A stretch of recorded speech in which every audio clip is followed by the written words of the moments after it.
So you're in your 20s and you're thinking about buying a house, but it's such a big decision and maybe you're not quite sure yet and you had questions like down payment, credit, is now the best time or is it better to wait a few more years?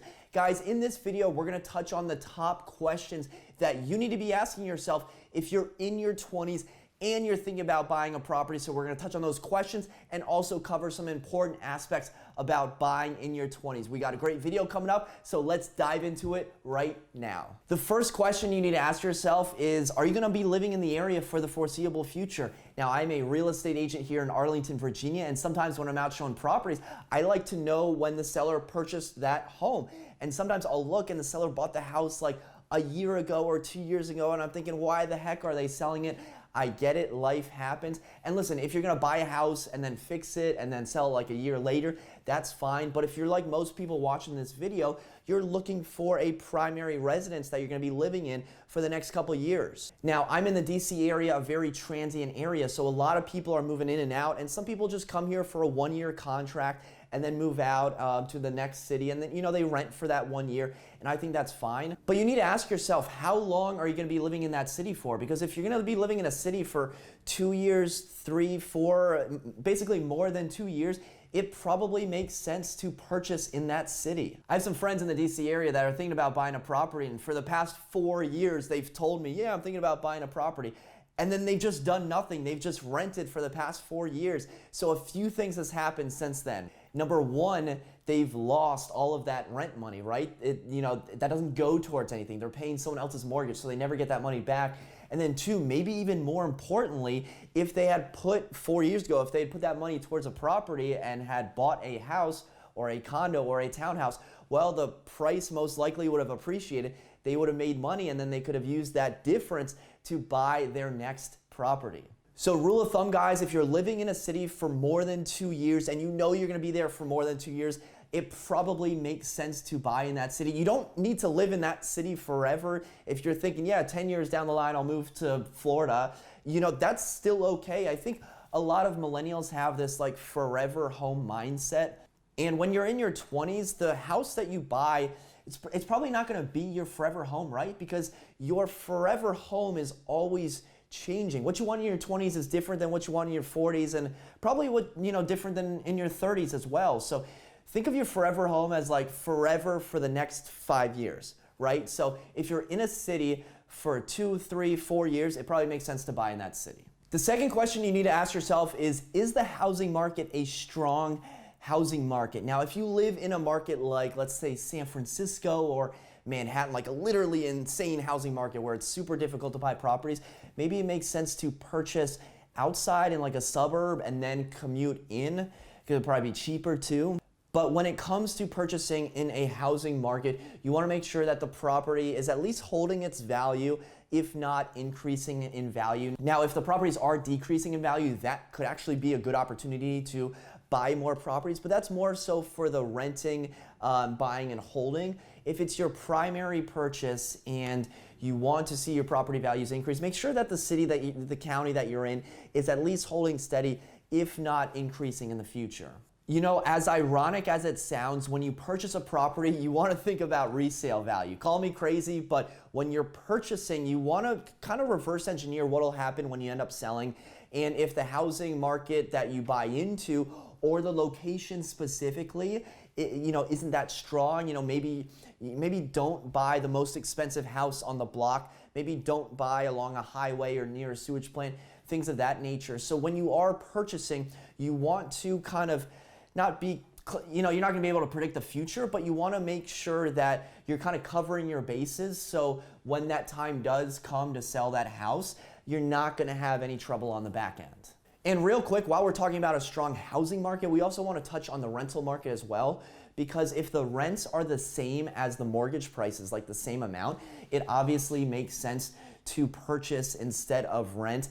And if your property does increase in value, or if you grow tired of the house, or if you need a bigger house, maybe it makes sense just to rent out that property, cover your mortgage, maybe even make a couple $100 a month, and then buy a bigger house, and then maybe do that a couple times, and all of a sudden you have a rental portfolio. So something to think about.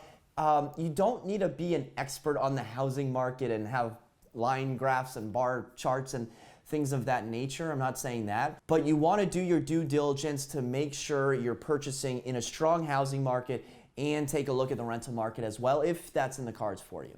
All right, so the third question to think about is your credit and debt situation. Being in your 20s, you might have some student debt, which is okay, and your credit might be good, it might be not so good, or somewhere in between. So let's start with debt first. When you're buying a house, you're most likely going to get a mortgage, and your lender is going to look at your debt to income ratio, your DTI. Basically, your debt to income ratio is the payments, the monthly reoccurring payments. So think like credit card payments, auto loans, personal loans, things of that nature that you always have to pay. And this amount, you want to try to have it around 40% DTI.